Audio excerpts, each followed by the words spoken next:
Hi friends, welcome to JCR wonders. ఒక అద్భుతమైన విషయం మీకు చెప్తున్నా. ఆఫ్రికా మరియు కరేబియన్ దేశాల్లో భూములు లీజుకిచ్చి మరీ వజ్రాలు వెతికిస్తున్నారంట. ఎంత ఆశ్చర్యమో కదా. అంటే ఉదాహరణకు ఒక నెలకు ఒక 5,000 ఇచ్చి ఒక ఏరియా భూమిని తీసుకొని అక్కడ వజ్రాలు తవ్వుకోవచ్చు, జల్లెళ్ళు పట్టుకోవచ్చు. ఇక్కడ విషయం ఏమనగా ఫ్రెండ్స్, ఆ ఆఫ్రికా మరియు కరేబియన్ ప్రాంతాలలో ఎక్కువగా లావా ప్రవహించిన భూగర్భంలో కింబర్లైట్ స్టోన్స్ ఉంటాయన్నమాట.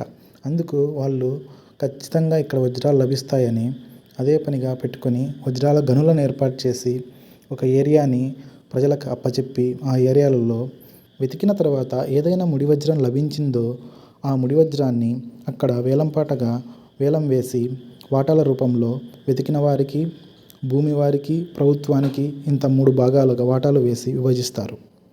చాలా అద్భుతమైన అవకాశం కదా. ఇదే అవకాశం మన ఏరియాలోకి వస్తే జొన్నగిరి, వజ్రకరూరు రాదండోయ్. ఎందుకంటే మనవన్నీ వజ్రాల కన్నా అద్భుతమైన సాగు భూములు. వజ్రాలు తవ్వే కొద్దీ అయిపోతాయి. భూమి పంటని పండిస్తూ రైతన్నకు, ప్రజలకు ఎంతో మేలు చేస్తుంది. ఇలా వజ్రాల గనులకు గవర్నమెంట్ భూములు లీజుకి ఇచ్చే ఏరియా మన దేశంలో ఎక్కడైనా ఉందా? మీకు తెలిసి ఉంటే కింద కామెంట్ సెక్షన్లో కామెంట్ చేయండి. ఈ వీడియో మీకు నచ్చినట్లయితే thank you so much. Please like, share and subscribe JCR wonders.